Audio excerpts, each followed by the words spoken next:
मेरा नाम वीणयानी है। आज मैं हिंदी भाषा ज्ञान के संदर्भ में कुछ प्रस्तुत करने जा रही हूँ, जो कि इस प्रकार है।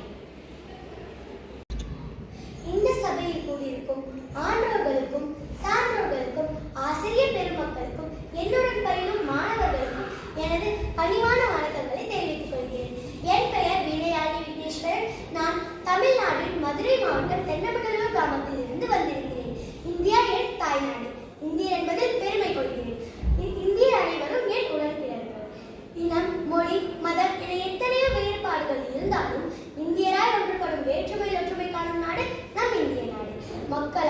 மக்களுக்காக தேர்ந்தெடுக்கப்படும் ஆட்சியை கொண்ட நம் நாடு அத்தனை துறைகளிலும் வானளவிய முன்னேற்றங்களை கொண்டு வல்லரசாக விளங்கும் நம் நாடு இன்றளவும் நமது இந்திய இறையாண்மை, பாரம்பரியம், பண்பாடு, கலாச்சாரம் மாறாமல் பேணி காக்கும் நமது இந்திய அரசாங்கத்திற்கும் இந்திய மக்களுக்கும் எனது இதயம் கனிந்த நன்றிகளை கூறிக்கொள்கிறேன். இன்றைய இந்த மேடையில் என் தாய்நாடை பற்றி தாய்மொழியில் உரையாட வாய்ப்பளித்தது எனது பிரதம மந்திரி திரு கேந்திர வித்யாலயா பள்ளி 2ற்கு